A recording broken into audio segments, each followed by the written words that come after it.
순자 순자 씨, 씨, 이제 우리 남이야. 이제 우리 남이야. 40년을 바친 남편이 제 손에 이혼 합의서를 던지며 순자 씨, 말했습니다. 이제 하.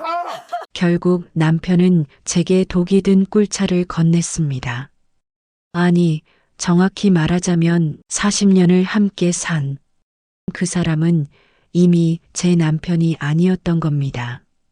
남편 통장에서 3억이 사라졌습니다. 그런데 그 돈을 받은 여자가 제 집 앞에 서 있었습니다. 저는 72세 박순자입니다. 평생을 한 남자만 바라보며 살아왔고 그 남자를 위해 제 청춘과 건강 그리고 모든 것을 바쳤습니다. 하지만 그 끝에 남은 건 배신과 절망뿐이었습니다. 남편 김철수와 저는 25에 만나 결혼했습니다. 시집살이는 말도 못할 정도로 혹독했습니다. 시어머니는 저를 며느리가 아니라 식모처럼 부렸고 남편은 그저 묵묵히 지켜만 봤습니다. 새벽 4시에 일어나 밥을 짓고 온 식구 빨래를 손으로 빨았으며 밤 11시가 넘어서야 잠자리에 들 수 있었습니다. 시어머니가 돌아가실 때까지 15년을 그렇게 살았습니다. 한 번도 불평하지 않았습니다. 이게 여자의 팔자라고 생각했으니까요. 아이들을 키우는 것도 오롯이 제 몫이었습니다. 아들 둘을 낳았는데 남편은 돈만 벌어오면 됐지 육아는 거들떠보지도 않았습니다. 큰아들이 학교에서 사고를 쳤을 때도 작은아들이 아파서 응급실에 갔을 때도 남편은 술자리에서 돌아오지 않았습니다. 그래도 저는 참았습니다. 남편이 바깥일로 힘들다고 생각했으니까요. 아이들이 대학 갈 때도 제가 친정에서 돈을 빌려가며 학비를 댔습니다. 남편은 사업 자금이 필요하다며 적금을 다 깨버렸거든요. 50대가 되면서 남편이 변하기 시작했습니다. 퇴근 시간이 점점 늦어졌고 주말마다 골프를 간다며 집을 비웠습니다. 처음엔 사업 때문이려니 했습니다. 남편 회사가 커지면서 바빠진 거라고 믿었습니다. 하지만 뭔가 이상했습니다. 예전엔 제 생일을 챙겼던 남편이 이젠 생일이 언제인지도 기억하지 못했습니다. 결혼기념일도 마찬가지였습니다. 어느 날 제가 용기를 내서 물었습니다. 여보, 오늘이 무슨 날인지 아세요? 남편은 신문을 보다가 짜증 섞인 목소리로 대답했습니다. 그런 거에 신경 쓸 여유가 없어. 회사 일이 얼마나 바쁜데. 저는 그 말을 믿었습니다. 아니, 믿고 싶었습니다. 제 인생의 전부였던 남편이 저를 버릴 리 없다고, 40해를 함께 산 우리가 그렇게 쉽게 무너질 리 없다고 생각했습니다. 60대가 되면서 남편의 태도는 더욱 냉랭해졌습니다. 집에 들어와도 제 얼굴을 거의 보지 않았고 말을 걸어도 대충 대답하고 방으로 들어가 버렸습니다. 부부 사이의 대화가 사라진 지 오래였습니다. 그러던 어느 날이었습니다. 남편이 갑자기 제게 말을 꺼냈습니다. 순자야, 나 이제 회사에서 은퇴할 거야. 저는 속으로 기뻤습니다. 드디어 남편과 단둘이 여생을 보낼 수 있게 됐다고 생각했습니다. 여행도 가고 손주들도 돌보면서 행복하게 살 수 있을 거라고 기대했습니다. 하지만 그건 제 착각이었습니다. 은퇴 후 남편은 더욱 집을 비우기 시작했습니다. 아침부터 저녁까지 집에 없었습니다. 처음엔 은퇴 후 외로움 때문이라고 생각했습니다. 그래서 저는 남편이 좋아하는 음식을 해놓고 기다렸습니다. 하지만 남편은 저녁을 먹고 오는 날이 더 많았습니다. 제가 정성껏 차린 밥상을 외면했습니다. 그럴 때마다 가슴 한편이 저려왔지만 저는 참았습니다. 남편이 힘들어하는 것 같아서 제가 더 잘해주면 괜찮아질 거라고 믿었으니까요. 그러던 중 결정적인 사건이 터졌습니다. 저는 남편 옷을 빨래하다가 주머니에서 영수증을 발견했습니다. 고급 레스토랑 영수증이었는데 금액이 50만 원이 넘었습니다. 2인분이었습니다. 저는 남편에게 물었습니다. 여보, 이게 뭐예요? 누구랑 이런 비싼 곳에서 밥을 먹었어요? 남편의 얼굴이 굳어지더니 버럭 소리를 질렀습니다. 그건 거래처 사람이랑 먹었어. 왜 이렇게 캐묻는 거야? 남편이 처음으로 제게 소리를 질렀습니다. 마흔의 결혼 생활에서 한 번도 본 적 없는 모습이었습니다. 저는 그 순간 알았습니다. 뭔가 크게 잘못됐다는 것을요. 하지만 저는 아직도 남편을 믿고 싶었습니다. 설마 남편이 제게 거짓말을 하겠습니까? 설마 다른 여자가 있겠습니까? 70이 넘은 나이에 무슨 바람을 피우겠습니까? 그런데 그 설마가 현실이 되는 순간이 왔습니다. 남편이 쓰러진 겁니다. 뇌출혈이었습니다. 저는 혼비백산에서 구급차를 불렀고 병원으로 갔습니다. 중환자실에 누워있는 남편을 보며 저는 하늘이 무너지는 것 같았습니다. 의사 선생님이 심각한 표정으로 말씀하셨습니다. 보호자분, 각오하셔야 할 것 같습니다. 저는 남편 손을 꼭 잡고 울었습니다. 제발 깨어나 달라고 빌었습니다. 3일 후 남편이 깨어났습니다. 저는 너무 기뻐서 남편을 끌어안았습니다. 그런데 남편의 첫 마디는 충격 그 자체였습니다. 미숙이는 왔어? 저는 얼어붙었습니다. 여보, 미숙이가 누구예요? 남편의 얼굴이 창백해졌습니다. 실수했다는 걸 깨달은 표정이었습니다. 그날 밤 저는 남편의 휴대폰을 몰래 확인했습니다. 비밀번호는 우리 결혼기념일이었습니다. 아이러니했습니다. 본인은 기억도 못하는 날짜를 비밀번호로 쓰고 있었다니.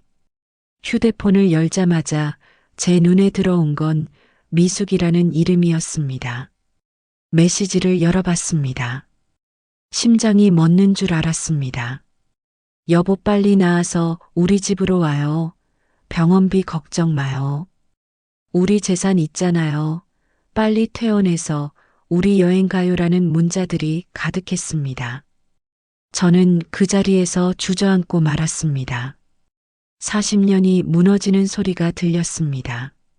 남편이 퇴원한 지 일주일 후 집에 낯선 여자가 찾아왔습니다.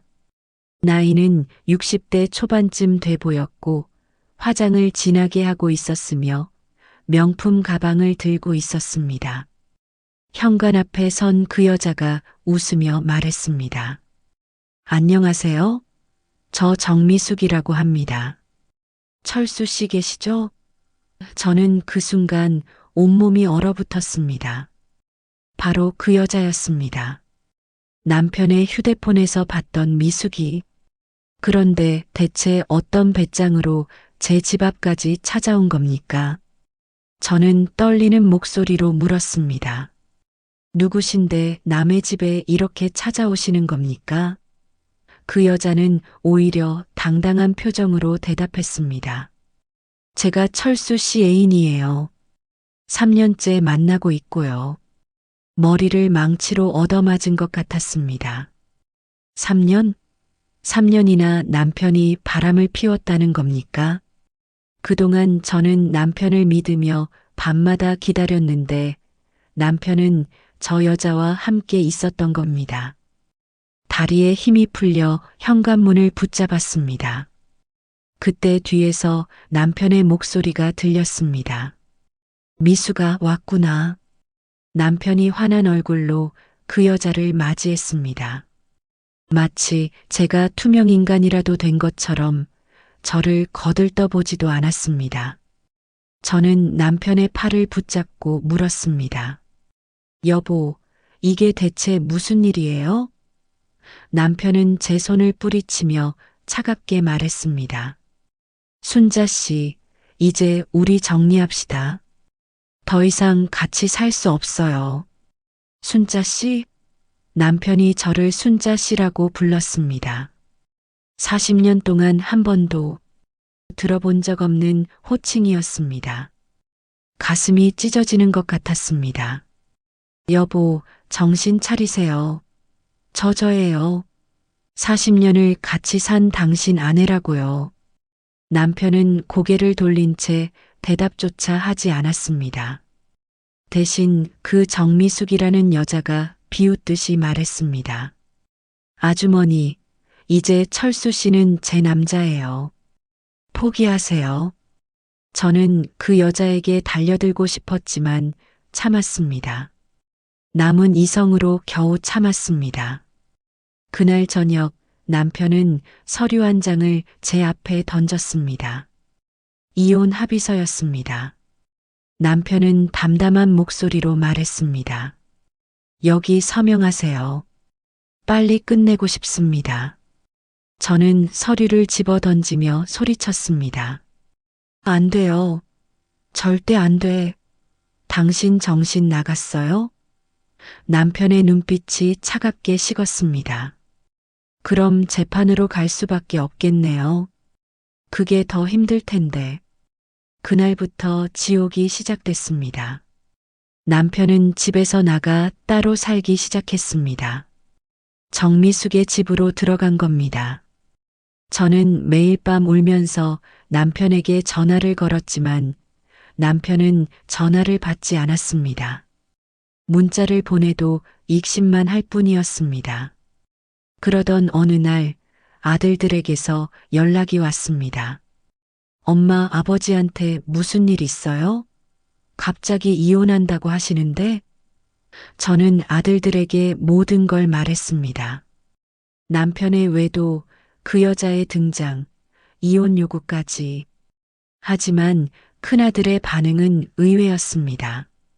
엄마, 그냥 이혼하시는 게 나을 것 같아요. 아버지 마음이 이미 떠나셨잖아요. 저는 귀를 의심했습니다. 뭐라고? 너 지금 무슨 소리를 하는 거니? 큰아들은 한숨을 쉬며 말했습니다. 엄마, 저희도 이제 가정이 있고 애들도 있어요. 부모님 일까지 신경 쓰기 힘들어요. 작은아들도 비슷한 반응이었습니다. 엄마, 위자료라도 많이 받으세요. 그게 현실적이에요. 제가 평생을 바쳐 키운 자식들이 이런 말을 하다니.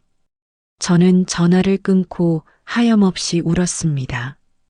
세상에 저를 지켜줄 사람이 아무도 없었습니다. 더 큰 충격은 그 다음 주에 왔습니다. 남편이 변호사를 대동하고 집에 나타난 겁니다. 남편의 변호사는 냉정하게 말했습니다. 부인, 이혼 소송을 제기했습니다. 재산 분할은 법정에서 결정하겠습니다. 저는 부들부들 떨면서 물었습니다. 재산이요? 무슨 재산을 어떻게 나눈다는 겁니까? 변호사가 서류를 꺼내며 설명했습니다. 이 집은 남편분 명의로 돼 있고 예금도 대부분 남편분 명의입니다. 법적으로 반반 나누되 위자료는 별도 협의해야 합니다. 저는 어이가 없었습니다. 잠깐만요. 이 집 장만할 때 제 친정 돈이 5천만 원이나 들어갔어요. 그것도 다 남편 명의로 했고요. 변호사는 고개를 저었습니다.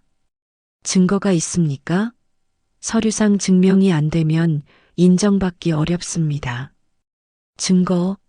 그때는 부부 사이에 무슨 증거를 남깁니까? 친정에서 돈을 빌려다 그냥 남편 통장에 넣어줬는데 그게 문제가 될 줄 누가 알았겠습니까? 저는 통장 거래 내역을 뒤졌지만 30년도 더 된 기록은 이미 사라진 뒤였습니다. 더 기가 막힌 건 남편이 슬그머니 재산을 빼돌리고 있다는 사실이었습니다. 나중에 알고 보니 남편은 6개월 전부터 예금을 조금씩 인출해서 정미숙 명의 통장에 넣어두고 있었습니다. 총 2억 원이 넘는 돈이었습니다. 변호사에게 이 사실을 알렸지만 돌아온 대답은 한숨뿐이었습니다. 이미 빠져나간 돈은 추적이 어렵습니다. 상대방이 증여받았다고 주장하면 결국 재판이 시작됐습니다. 법정에서 남편은 저를 쳐다보지도 않았습니다. 남편의 변호사는 저를 무능한 아내로 몰아갔습니다. 부인은 평생 가사만 하며 경제활동을 하지 않았습니다. 반면 의뢰인은 사업으로 재산을 일궈냈고 저는 울분을 참으며 반박했습니다. 제가 집안일을 다 하고 애들을 키웠기 때문에 남편이 마음 편히 사업할 수 있었던 거 아닙니까? 하지만 판사는 무표정한 얼굴로 기록만 들여다볼 뿐이었습니다. 재판은 6개월이나 끌었습니다. 그 6개월 동안 저는 서서히 무너져 내렸습니다. 집에서도 쫓겨날 처지였습니다. 남편이 집을 팔아서 재산을 나누자고 주장했기 때문입니다. 40해를 살아온 이 집에서 제 손때가 묻은 이 집에서 쫓겨나야 한다니 밤마다 악몽을 꿨습니다. 길바닥에서 쫓겨나 노숙자가 되는 꿈, 자식들이 저를 외면하는 꿈, 남편과 그 여자가 행복하게 웃는 꿈. 잠에서 깨면 베개가 눈물로 흥건했습니다. 식사를 제대로 하지 못했습니다. 밥을 입에 넣어도 모래를 씹는 것 같았고 삼키려고 하면 목에서 넘어가지 않았습니다. 한 달 만에 체중이 10kg이나 빠졌습니다. 거울을 보니 제 얼굴이 아니었습니다. 뺨은 푹 꺼지고 눈은 충혈돼 있었으며 머리카락은 한 움큼씩 빠져나갔습니다. 이웃 사람들의 시선도 견디기 힘들었습니다. 동네에 소문이 퍼진 겁니다. 철수 씨가 젊은 여자 만나서 이혼한대요. 평생 순자 씨 덕분에 잘 살았으면서 배은망덕한 사람. 겉으로는 저를 동정하는 것 같았지만 뒤에선 수군대는 게 느껴졌습니다. 그래도 순자 씨가 잘못한 게 있으니까 그렇지. 남자가 바람을 피우는 데는 다 이유가 있는 법이야. 저는 더 이상 밖에 나가지 않았습니다. 장 보는 것도, 동네 산책도, 교회 나가는 것도 다 그만뒀습니다. 그저 집 안에 틀어박혀서 하루하루를 버텼습니다. 전화도 받지 않았습니다. 아들들이 가끔 전화를 걸어왔지만 받고 싶지 않았습니다. 엄마, 괜찮으세요? 라는 형식적인 안부가 더 상처가 됐습니다. 괜찮을 리가 있습니까?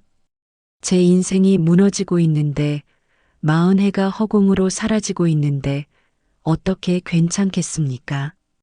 어느 날은 죽고 싶다는 생각도 했습니다. 약국에 가서 수면제를 한 통 샀습니다. 집에 돌아와 수면제를 식탁 위에 쏟아놓고 한참을 바라봤습니다.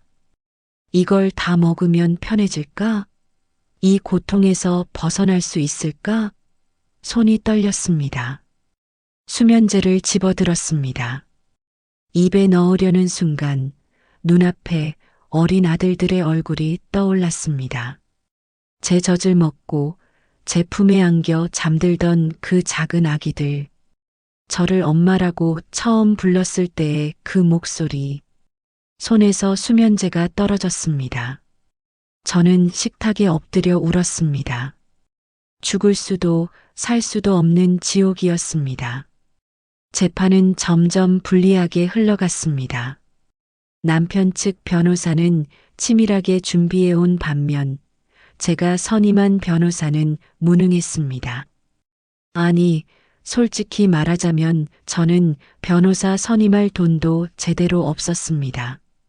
법률구조공단에서 연결해준 무료 변호사였는데 그분은 여러 사건을 동시에 맡고 있어서 제 사건에 집중할 수가 없었습니다. 남편 측에서는 온갖 서류를 들이밀며 제가 가사에 소홀했다는 증거를 만들어냈습니다. 남편이 회식비로 쓴 신용카드 내역을 보여주며 부인이 제대로 된 식사를 챙기지 않아 외식을 할 수밖에 없었다고 주장했습니다. 황당했습니다. 제가 매일 아침 6시에 일어나 밥을 차렸는데 남편이 안 먹고 나간 건데 그게 제 잘못이란 말입니까? 정미숙이라는 여자도 법정에 증인으로 나왔습니다. 그 여자는 새하얀 옷을 입고 나타나 눈물까지 흘리며 말했습니다. 철수 씨가 얼마나 외로워했는지 아세요? 집에 가도 아내와 대화가 없고 혼자 방에 틀어박혀 계셨대요. 거짓말이었습니다. 남편이 먼저 저를 외면했고 먼저 대화를 끊었습니다. 하지만 법정에서는 그 여자의 말이 더 설득력 있어 보였습니다. 젊고 예쁘게 꾸민 여자의 눈물이 늙고 초라한 제 모습보다 더 믿을만해 보이는 겁니다.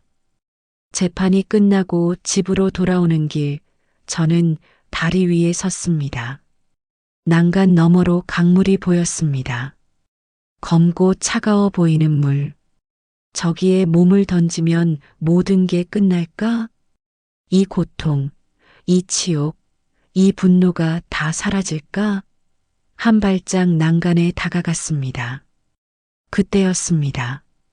뒤에서 누군가 제 팔을 붙잡았습니다. 아줌마, 위험해요.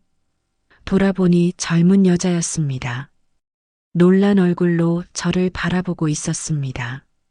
저는 그 손을 뿌리치고 싶었지만 힘이 없었습니다. 여자가 저를 난간에서 떨어뜨리고는 물었습니다. 무슨 일 있으세요? 괜찮으세요? 저는 대답할 수 없었습니다. 괜찮을 리가 없잖습니까? 그 여자는 저를 근처 카페로 데려갔습니다. 따뜻한 차 한 잔을 앞에 놓고는 조용히 기다렸습니다. 한참 만에 저는 입을 열었습니다. 고맙습니다. 그런데 왜 저를 도와주신 겁니까? 여자가 쓸쓸하게 웃었습니다. 제 엄마가 아줌마와 비슷한 일을 겪으셨거든요. 그때 엄마를 못 도와드린 게 평생 후회예요. 저는 그 말에 눈물이 났습니다. 제 아들들은 저를 이렇게 걱정해주지 않는데 남의 딸이 저를 구해준 겁니다. 여자는 명함을 꺼내 제게 건넸습니다. 저 변호사예요. 가사 전문 변호사죠. 아줌마 사건 도와드릴게요. 저는 고개를 저었습니다. 전 돈이 없어요. 변호사 비용 낼 형편이 안 돼요. 여자가 제 손을 꼭 잡았습니다. 무료로 도와드릴게요. 대신 제대로 싸워보세요. 포기하지 마세요. 그 변호사의 이름은 최은지였습니다. 30대 후반의 쾌활한 여성이었지만 눈빛만은 날카로웠습니다. 은지 변호사는 제 사건을 꼼꼼히 검토했습니다.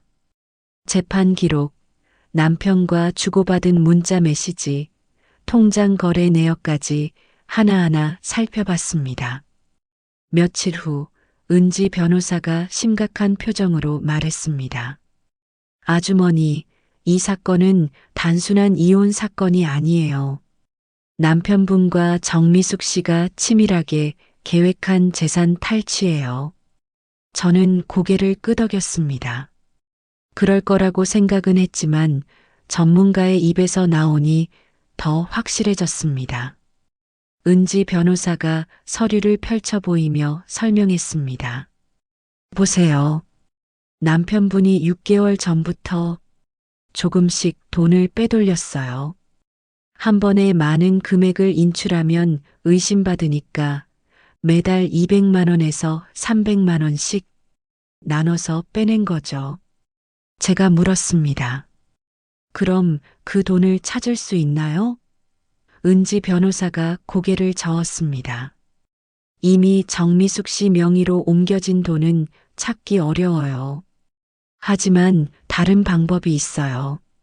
그 방법이란 증거를 확보하는 것이었습니다. 남편과 정미숙이 불법적으로 재산을 빼돌렸다는 증거, 두 사람이 오래전부터 계획적으로 만났다는 증거, 그리고 남편이 혼인 파탄에 책임이 있다는 증거. 이 세 가지만 확보하면 재판을 뒤집을 수 있다는 겁니다. 은지 변호사는 제게 첫 번째 임무를 줬습니다. 아주머니, 남편분 서재에 가보세요. 거기 재산 관련 서류들이 있을 거예요. 저는 그날 밤 남편의 서재로 들어갔습니다. 남편이 이 집을 나간 뒤로 한 번도 정리하지 않은 공간이었습니다. 책상 서랍을 열었습니다. 온갖 서류들이 어지럽게 쌓여 있었습니다. 하나하나 뒤지기 시작했습니다. 손이 떨렸습니다. 혹시 남편이 갑자기 들이닥치면 어쩌나 하는 두려움도 있었지만 동시에 뭔가 중요한 걸 찾을 수 있을 것 같은 예감도 들었습니다. 1시간쯤 뒤 저는 이상한 서류를 발견했습니다. 부동산 계약서였습니다. 그런데 제가 모르는 부동산이었습니다. 경기도 어느 지역의 아파트를 남편이 샀다는 내용이었습니다. 계약 날짜는 1년 전, 계약자 명의는 정미숙, 보증인은 김철수, 제 남편이었습니다. 손이 더 심하게 떨렸습니다. 이게 무슨 의미인지 직감적으로 알 수 있었습니다. 남편이 정미숙을 위해 아파트를 사준 겁니다.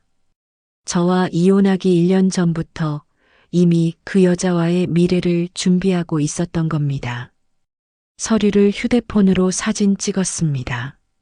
손이 떨려서 여러 번 다시 찍어야 했습니다. 그리고 다른 서류들도 뒤졌습니다.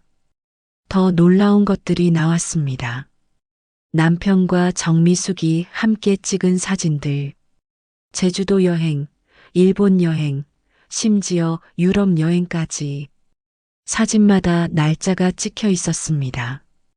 가장 오래된 사진은 4년 전 것이었습니다. 4년? 남편은 저와 결혼 40주년 기념일에 바빠서 못 챙긴다고 했습니다. 그런데 그 시기에 정미숙과는 제주도에서 낭만적인 시간을 보내고 있었던 겁니다.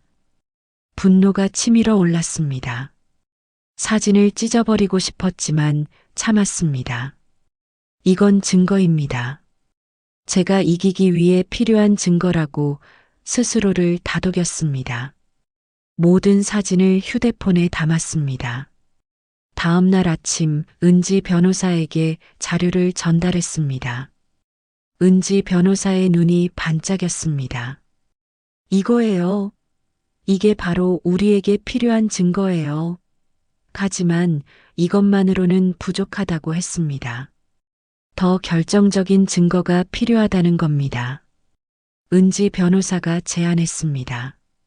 아주머니, 이제 우리가 직접 움직여야 해요. 남편분을 미행해야 합니다. 미행? 제가 남편을 미행한다고요? 처음엔 말도 안 된다고 생각했습니다. 하지만 달리 방법이 없었습니다. 은지 변호사는 사설 탐정을 소개해 줬습니다. 50대 중반의 남자였는데 경력이 20년이 넘는 베테랑이었습니다. 탐정은 저에게 설명했습니다. 부인, 우리가 필요한 건 남편분과 정미숙 씨가 함께 생활하고 있다는 결정적 증거예요. 같은 집에 출입하는 장면, 함께 쇼핑하는 장면, 친밀한 신체 접촉 장면 등을 포착해야 해요. 저는 고개를 끄덕였습니다. 탐정은 최신 장비를 보여줬습니다. 초소형 카메라, 망원 렌즈, GPS 추적기 등 이런 것들로 남편을 감시한다는 게 낯설고 씁쓸했지만 제가 살아남기 위해서는 어쩔 수 없었습니다. 탐정이 물었습니다. 남편분 차량 번호 아세요? 저는 적어서 건넸습니다. 탐정이 다시 물었습니다. 자주 가는 장소는요? 저도 잘 몰랐습니다. 남편이 어디서 뭘 하는지 전혀 몰랐으니까요. 하지만 정미숙의 집 주소는 알고 있었습니다. 부동산 계약서에 나와 있었거든요. 그 주소를 알려줬습니다. 탐정이 씩 웃으며 말했습니다. 충분해요. 일주일만 시간 주세요. 결정적인 증거 잡아드릴게요. 일주일 동안 저는 불안과 기대 사이에서 흔들렸습니다. 과연 탐정이 제대로 된 증거를 잡을 수 있을까? 혹시 남편이 눈치채고 더 조심하는 건 아닐까? 밤마다 뒤척였습니다. 정확히 일주일 후 탐정에게서 연락이 왔습니다. 부인 만나야겠어요. 엄청난 거 잡았습니다. 탐정을 만나러 갔습니다. 탐정은 노트북을 펼쳐 보여줬습니다. 화면에는 남편과 정미숙이 함께 찍힌 동영상이 재생되고 있었습니다. 두 사람이 정미숙의 아파트로 들어가는 장면, 손을 잡고 마트에서 장을 보는 장면, 입을 맞추는 장면까지 제 눈앞이 캄캄해졌습니다. 하지만 동시에 이상하게도 마음 한편이 후련해지기도 했습니다. 은지 변호사는 확보한 증거들을 책상 위에 펼쳐 놓았습니다. 부동산 계약서, 사진들, 탐정이 찍은 동영상 그런데 아직 부족하다고 했습니다. 아주머니, 이 정도면 외도 사실은 입증할 수 있어요. 하지만 재산 탈취를 입증하려면 금융거래 기록이 필요해요. 저는 고개를 가로저었습니다. 남편 통장은 제가 손댈 수가 없어요. 비밀번호도 모르고요. 은지 변호사가 미소 지었습니다.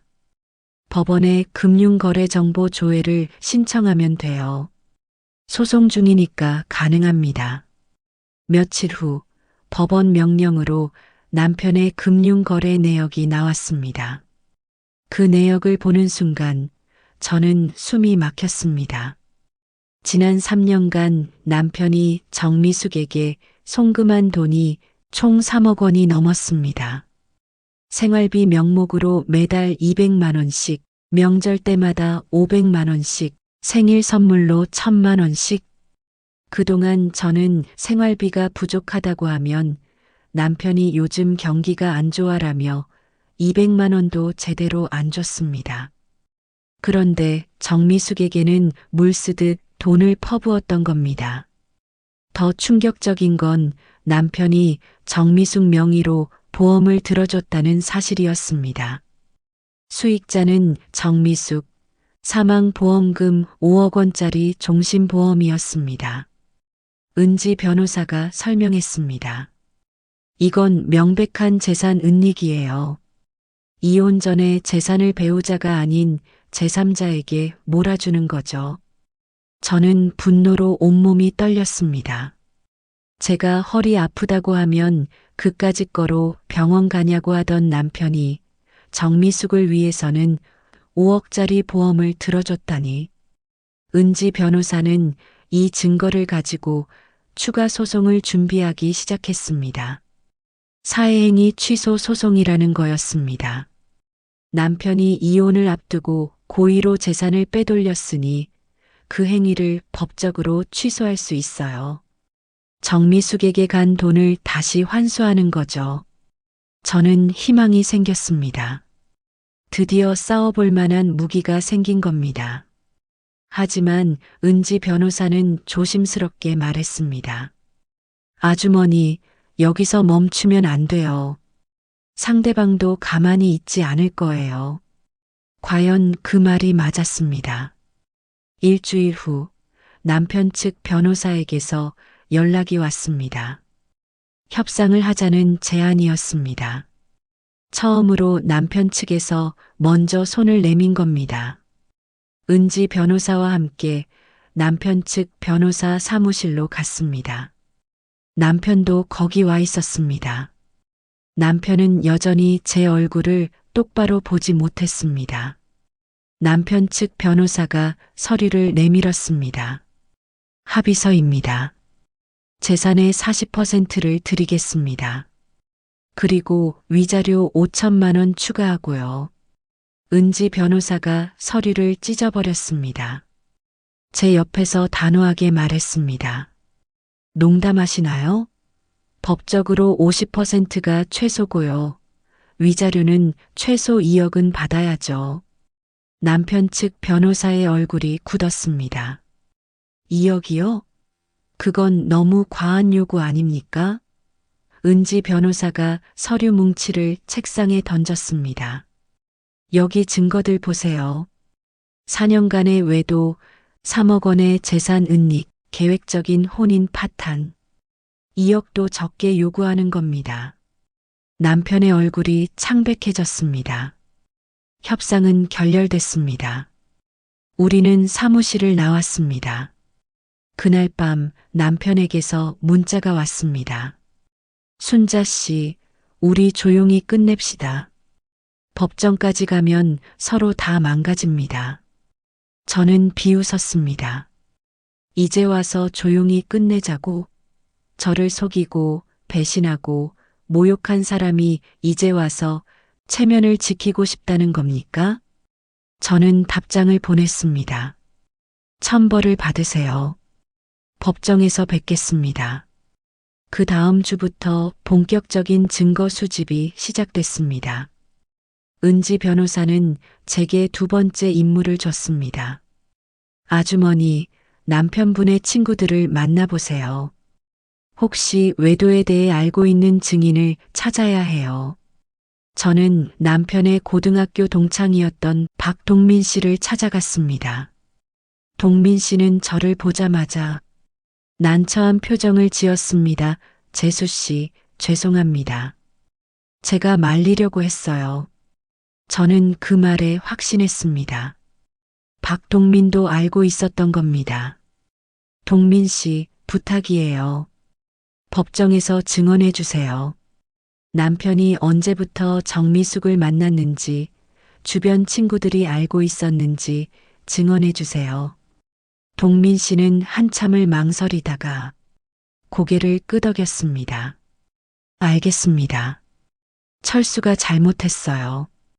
제가 증언하겠습니다. 첫 번째 증인을 확보했습니다. 하지만 한 명으로는 부족했습니다. 더 많은 증인이 필요했습니다. 저는 남편과 자주 어울렸던 골프 모임 사람들을 수소문했습니다. 그들을 한 명씩 만나면서 설득했습니다. 처음엔 다들 난색을 표했습니다. 형수님, 우리가 끼어들 일이 아니잖아요. 그러다 제가 준비한 증거들을 보여주자 반응이 달라졌습니다. 특히 남편이 골프 치러 간다고 거짓말하고 정미숙과 여행 갔던 사실을 알게 된 후 여러 명이 분노했습니다. 형수님, 제가 증언하겠습니다. 철수 형이 너무 심했어요. 1명, 2명, 3명. 증인이 늘어갔습니다. 이제 남편이 거짓말쟁이였다는 걸 여러 사람이 증언할 수 있게 됐습니다. 은지 변호사는 만족스러운 표정으로 말했습니다. 좋아요. 이제 첫 번째 증거 삼각편대가 완성됐어요.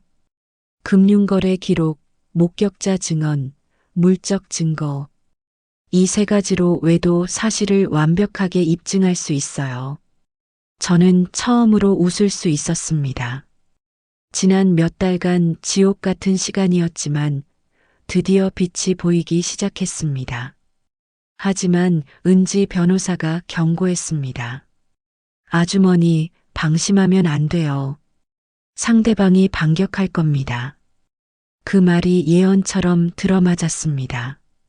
어느 날 아침 현관문을 열자 법원 봉투가 떨어져 있었습니다. 손이 떨렸습니다. 봉투를 뜯는데 종이가 찢어질 정도였습니다.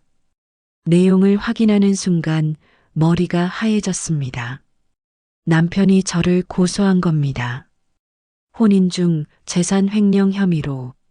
남편 측 주장은 이랬습니다. 제가 남편 몰래 남편 명의 예금에서 돈을 빼내 친정 오빠에게 빌려줬다는 겁니다. 10년 전 일이었습니다. 친정 오빠가 사업 자금이 급하게 필요하다고 해서 남편과 상의한 후 빌려준 돈이었습니다. 당시 남편도 동의했고 영수증도 받았습니다. 하지만 영수증을 어디에 뒀는지 기억이 나지 않았습니다. 설마 그때 그 일로 저를 고소할 줄 누가 알았겠습니까? 은지 변호사에게 급히 연락했습니다. 변호사님, 이거 어떻게 해요? 영수증을 못 찾겠어요. 은지 변호사가 침착하게 대답했습니다. 일단 친정 오빠 분께 연락하세요. 혹시 영수증이나 차용증을 갖고 계실 수도 있어요. 친정 오빠에게 전화했습니다. 오빠는 난처한 목소리로 말했습니다. 순자야, 미안하다. 나도 기억은 나는데 서류는 이사하면서 다 버린 것 같아. 막막했습니다. 증거가 없으면 제가 횡령한 게 되는 겁니다. 형사 고소까지 당하면 이혼 재판도 불리해집니다. 은지 변호사가 말했습니다. 아주머니, 당시 통장 거래 내역을 다시 확인해 봐야 해요. 은행에 요청하면 오래된 기록도 조회할 수 있어요. 은행을 찾아갔습니다. 10년 전 거래 내역을 요청했습니다. 은행원이 난처한 표정을 지었습니다. 오래된 거라 시간이 좀 걸립니다. 일주일을 기다렸습니다. 그 일주일 동안 불안해서 잠을 잘 수 없었습니다. 혹시 기록이 없으면 어쩌나 제가 정말 범죄자가 되는 건 아닌가. 악몽에 시달렸습니다. 드디어 은행에서 연락이 왔습니다. 거래 내역을 찾았다는 겁니다. 은행으로 달려갔습니다. 서류를 받아보니 정확히 10년 전 날짜에 5천만 원이 인출된 기록이 있었습니다. 그리고 같은 날 친정 오빠 계좌로 5천만 원이 입금된 기록도 있었습니다. 저는 안도의 한숨을 쉬었습니다. 은지 변호사에게 서류를 보여줬습니다. 이거면 횡령이 아니라는 걸 입증할 수 있어요. 오빠께 정당하게 빌려준 거니까요. 하지만 남편 측은 여기서 멈추지 않았습니다. 이번엔 정미숙이 직접 나섰습니다. 정미숙이 저를 명예훼손으로 고소한 겁니다. 제가 동네에서 정미숙을 헐뜯고 다녔다는 이유였습니다. 황당했습니다. 저는 집 밖에도 거의 안 나갔는데 무슨 헛소리입니까? 알고 보니 정미숙이 가짜 증인을 내세운 겁니다. 정미숙의 친구라는 사람이 박순자 씨가 카페에서 정미숙 씨를 창렬하고 욕했다고 증언한 겁니다. 저는 억울해서 울었습니다. 변호사님, 전 그런 적 없어요. 저 그 사람 얼굴도 몰라요. 은지 변호사가 제 어깨를 두드렸습니다. 알아요. 이건 거짓 증언이에요. 우리가 반대로 무고죄로 맞고소하면 돼요. 그렇게 소송이 꼬리에 꼬리를 물었습니다. 이혼 소송, 사회행위 취소 소송, 형사고소, 명예훼손. 저는 법원과 경찰서를 오가며 하루하루를 보냈습니다. 심신이 지쳐갔습니다.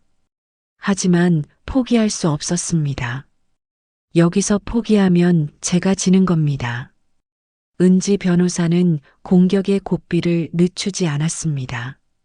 두 번째 증거 확보를 위해 움직이기 시작했습니다. 바로 의사소견서였습니다. 아주머니, 병원 가세요. 정신과 상담받고 진단서 받아오세요. 저는 고개를 저었습니다. 정신과요? 전 정신병자 아니에요. 은지 변호사가 설명했습니다. 아니에요. 남편의 외도와 배신으로 인해 우울증과 불안장애를 겪었다는 의학적 증거가 필요해요. 이게 위자료 산정의 중요한 근거가 됩니다. 저는 망설이다가 병원을 찾아갔습니다. 정신과 의사 선생님은 친절하게 상담해 주셨습니다. 제 이야기를 듣더니 고개를 끄덕였습니다. 심한 우울증과 외상 후 스트레스 장애 증상이 보이네요. 약물 치료와 상담 치료가 필요합니다. 진단서를 받았습니다. 종이 한 장이었지만 이게 제 고통을 증명하는 공식 문서가 되는 겁니다. 하지만 이것만으로도 부족했습니다. 지속적인 치료 기록이 필요하다고 했습니다. 저는 일주일에 2번씩 병원을 다니기 시작했습니다. 상담도 받고 약도 먹었습니다.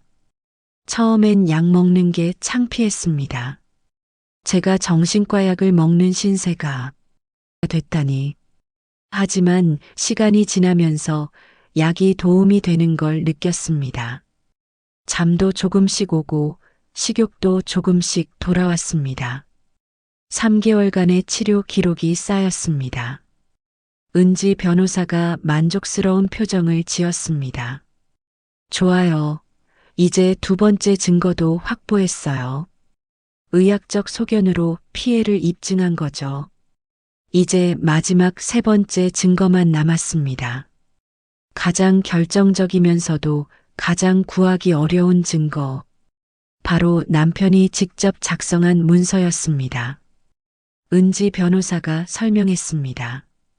남편이 정미숙에게 보낸 편지나 메모 혹은 재산증여 약속을 담은 문서가 있다면 완벽해요. 하지만 그런 게 어디 있겠습니까? 남편이 그렇게 멍청할 리 없습니다. 저는 고개를 저었습니다. 그런데 그날 밤 문득 생각난 게 있었습니다. 남편의 노트북.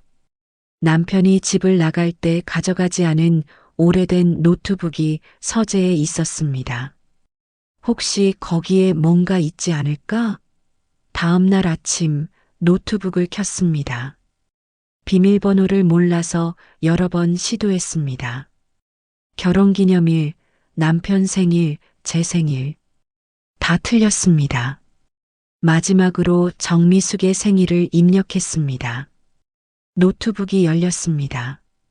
파일을 뒤지기 시작했습니다. 이메일, 문서, 사진. 하나하나 확인하는데 심장이 터질 것 같았습니다. 그리고 드디어 찾았습니다. 남편이 정미숙에게 보낸 이메일 초안이었습니다. 드디어 최종 재판 날이 왔습니다. 법정은 방청객들로 가득 찼습니다. 제 이야기가 인터넷에 퍼지면서 많은 사람이 관심을 가진 겁니다. 특히 저처럼 황혼 이혼을 당한 여성들이 많이 왔습니다. 남편과 정미숙이 들어왔습니다. 둘 다 긴장한 표정이었습니다. 특히 정미숙은 화장을 진하게 했지만 얼굴이 창백했습니다. 재판장이 입장했고 재판이 시작됐습니다. 은지 변호사가 일어나 말했습니다. 재판장님, 오늘 제출할 증거는 총 3가지 범주입니다. 첫째, 피고의 4년간 지속된 간통행위와 재산 은닉을 입증하는 금융거래 기록 및 증인 진술. 둘째, 원고가 입은 정신적 피해를 입증하는 의학적 소견서와 치료 기록. 셋째, 피고가 직접 작성한 재산증여 약속 문서입니다. 은지 변호사가 서류를 제출하기 시작했습니다.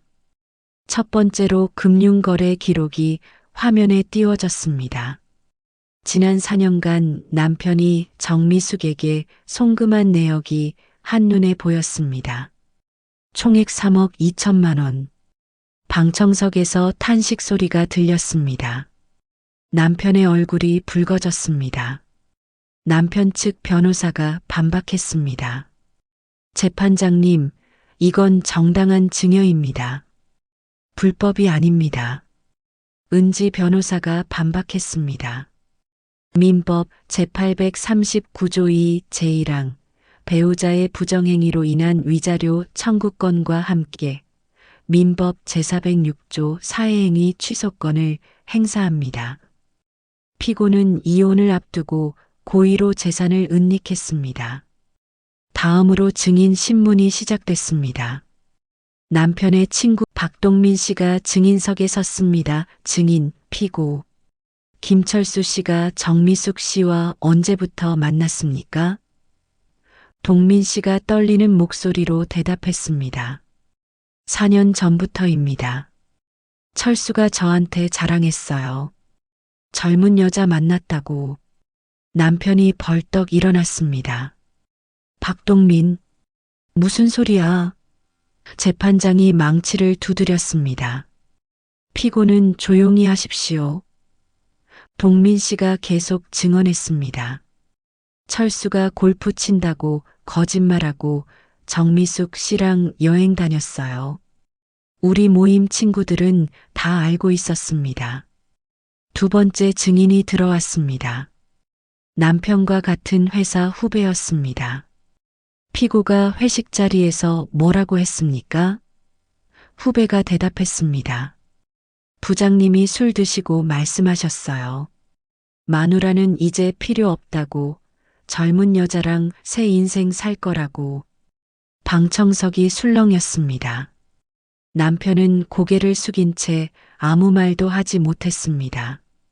세 번째 증인은 탐정이었습니다. 탐정이 동영상을 제출했습니다. 화면에 남편과 정미숙이 아파트에 함께 들어가는 모습이 선명하게 나왔습니다. 키스하는 장면, 손잡고 걷는 장면. 결정적 증거였습니다. 정미숙이 울음을 터뜨렸습니다. 재판장님, 저희는 진심으로 사랑했어요. 재판장이 차갑게 말했습니다. 증인은 조용히 하십시오. 지금은 증인 신문 시간이 아닙니다. 이제 두 번째 증거 카테고리로 넘어갔습니다. 은지 변호사가 의료 기록을 제출했습니다. 원고 박순자 씨는 피고의 외도로 인해 심각한 우울증과 외상 후 스트레스 장애를 겪었습니다. 정신과 전문의 소견서를 제출합니다. 의사 선생님이 증인으로 나왔습니다. 환자는 자살 충동까지 호소했습니다. 체중이 한 달 만에 10kg 감소했고 불면증과 공황 발작을 겪었습니다. 이는 극심한 정신적 외상의 증거입니다. 재판장이 고개를 끄덕였습니다. 남편은 여전히 고개를 숙이고 있었습니다. 이제 마지막 결정타가 남았습니다. 은지 변호사가 노트북에서 발견한 이메일을 제출했습니다. 화면에 이메일 내용이 떴습니다. 미수가 걱정하지 마. 이혼하면 재산의 70%는 내가 가질 수 있어. 집도 내 명이니까 순자는 쫓아낼 수 있고 우리 새 아파트에서 행복하게 살자. 5억짜리 보험도 미숙이 이름으로 들어뒀으니 만약의 경우에도 너는 안전해. 방청석이 술렁였습니다. 이건 명백한 계획적 범죄였습니다. 이혼 전부터 재산을 빼돌리고 아내를 속이고 모든 걸 정미숙에게 넘기려고 한 치밀한 계획. 남편 측 변호사가 당황해서 말했습니다. 재판장님, 저 이메일의 진위를 확인할 수 없습니다. 은지 변호사가 웃었습니다. 디지털 포렌식 전문가의 검증 보고서를 함께 제출합니다. 이 이메일은 피고의 노트북에서 삭제되지 않고 임시 보관함에 남아있던 것으로 위조나 조작이 불가능합니다. 게임 오버였습니다. 재판장이 엄숙한 표정으로 말했습니다. 피고는 마지막 변론하십시오. 남편이 떨리는 목소리로 일어났습니다. 죄송합니다. 제가 잘못했습니다. 하지만 너무 늦었습니다. 재판장이 판결문을 낭독하기 시작했습니다. 피고 김철수는 혼인 중 부정행위를 저질렀고 이혼을 앞두고 고의로 재산을 은닉하려 했으며 이는 민법상 사해행위에 해당한다. 따라서 다음과 같이 판결한다. 첫째, 원고와 피고의 이혼을 허가한다. 둘째, 재산 분할 비율은 원고 60%, 피고 40%로 한다. 셋째, 피고는 원고에게 위자료 2억 5천만 원을 지급하라.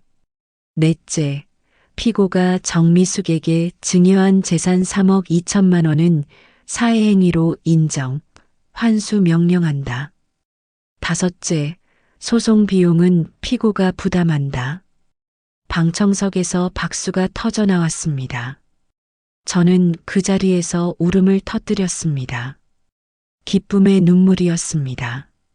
남편은 얼굴이 새하얗게 질린 채 주저앉았고 정미숙은 비명을 지르며 법정을 뛰쳐나갔습니다.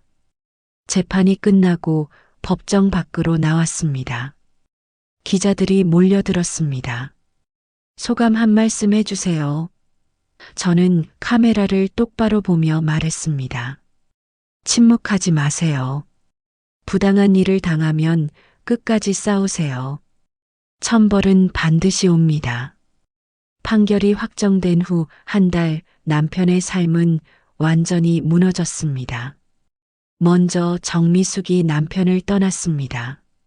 3억 원을 다시 토해내야 하는 상황이 되자 정미숙은 남편을 버린 겁니다. 당신이 재산 지켜준다고 했잖아요.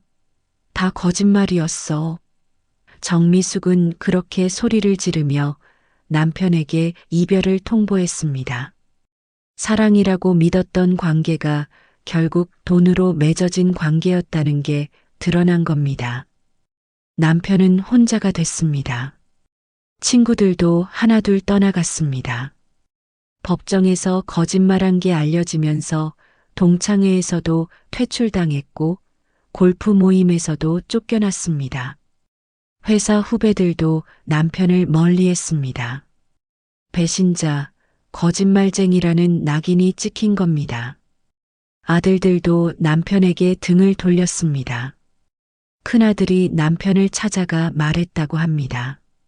아버지, 전 아버지 얼굴 보기 싫습니다. 엄마한테 한 짓을 어떻게 용서하겠어요? 작은 아들은 아예 연락을 끊어버렸습니다. 남편은 손주들도 볼 수 없게 됐습니다. 재산도 대부분 잃었습니다. 저에게 재산의 60%를 주고 위자료 2억 5천만 원을 내고 정미숙에게 갔던 3억 원을 회수하느라 소송 비용까지 남편에게 남은 건 작은 원룸 하나뿐이었습니다. 은퇴 후 여유롭게 살 줄 알았던 노후 자금은 사라졌습니다.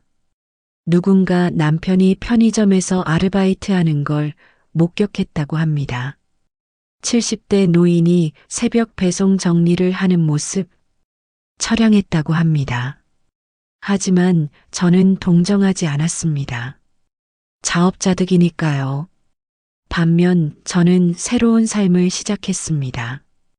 판결로 받은 돈으로 작지만 따뜻한 아파트를 장만했습니다. 처음으로 온전히 제 이름으로 된 집이었습니다. 더 이상 누구 눈치 볼 필요 없는 제 공간. 은지 변호사와는 좋은 친구가 됐습니다. 가끔 만나 차를 마시며 이야기를 나눕니다. 은지 변호사는 제 사건을 계기로 황혼 이혼 피해 여성들을 무료로 돕는 법률 상담소를 열었습니다. 저도 그곳에서 자원봉사자로 일하기 시작했습니다. 저처럼 고통받는 여성들에게 제 경험을 나누고 희망을 주는 일, 그게 제 새로운 삶의 의미가 됐습니다. 언니, 전 어떻게 해야 해요? 남편이 젊은 여자랑 바람 피우고 있어요. 70대 할머니가 울면서 물으면 저는 그 손을 꼭 잡고 말합니다. 포기하지 마세요. 끝까지 싸우세요. 증거를 모으고 전문가의 도움을 받으세요. 저도 해냈어요. 당신도 할 수 있습니다. 교회도 다시 다니기 시작했습니다. 예전에는 창피해서 나갈 수 없었는데 이제는 당당합니다. 오히려 교인들이 저를 응원해 줍니다. 권사님, 정말 용감하셨어요.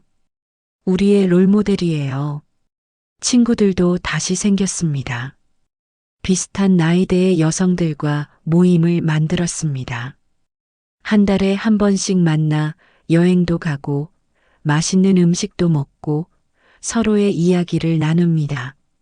남편 눈치 보지 않고 제가 하고 싶은 걸 하는 삶. 이게 이렇게 행복한 줄 몰랐습니다. 가장 기쁜 건 아들들과의 관계가 회복된 겁니다. 큰아들이 찾아와 말했습니다. 엄마, 죄송해요. 제가 엄마를 제대로 지켜드리지 못했어요. 저는 아들을 안아주며 말했습니다. 괜찮아. 이제 엄마는 혼자서도 잘 살 수 있어. 손주들도 자주 만납니다. 아이들에게 제 이야기를 들려줍니다. 물론 자세한 내용은 빼고요. 할머니는 힘들 때 포기하지 않았단다. 그래서 지금 행복하게 살고 있어. 손녀가 제 손을 잡으며 말합니다. 할머니 멋있어요. 저도 할머니처럼 강한 사람이 될래요. 그 말을 들으니 눈물이 났습니다. 제 고통이 헛되지 않았구나. 다음 세대에게 용기를 줄 수 있구나. 가끔 남편이 보고 싶을 때도 있습니다. 40해를 함께 산 사람인데 그 세월이 완전히 지워질 순 없으니까요. 하지만 그리움은 잠깐이고 곧 현실로 돌아옵니다. 남편은 저를 배신했고 저는 그 배신에서 살아남았습니다. 이제 저는 남편이 필요하지 않습니다. 어느 날 길에서 남편을 마주쳤습니다. 남편은 많이 늙어 있었습니다. 머리는 새하얗게 새고 등은 굽었으며 얼굴은 초췌했습니다. 남편이 저를 보더니 고개를 숙였습니다. 여보, 정말 미안해. 저는 남편을 차갑게 바라봤습니다. 이제 저를 여보라고 부르지 마세요. 우린 남이에요. 남편의 눈에서 눈물이 흘렀습니다. 하지만 저는 돌아서서 걸어갔습니다. 뒤돌아보지 않았습니다. 그게 제가 남편에게 줄 수 있는 마지막 선물이었습니다. 무관심. 이제 저는 여러분께 말씀드리고 싶습니다. 혹시 지금 황혼 이혼으로 고통받고 계신가요? 남편의 배신으로 절망하고 계신가요? 포기하지 마세요. 끝까지 싸우세요. 증거를 모으세요. 전문가의 도움을 받으세요. 법은 우리 편입니다. 침묵하지 마세요. 부당한 일을 당했다면 목소리를 내세요. 나 자신을 지키는 것, 그게 가장 중요합니다. 나이가 많다고, 여자라고, 힘이 없다고 포기하지 마세요. 저도 해냈습니다. 여러분도 할 수 있습니다. 천벌은 반드시 옵니다. 악한 사람은 결국 대가를 치릅니다. 정의는 늦을지언정 반드시 승리합니다. 여러분의 이야기가 궁금합니다. 댓글로 여러분의 경험을 나눠주세요. 서로 힘이 되어 줍시다. 그리고 이 영상이 도움이 되셨다면 좋아요와 구독 부탁드립니다. 알림 설정까지 해주시면 새로운 이야기로 찾아뵙겠습니다. 함께 이겨냅시다. 우리는 강합니다.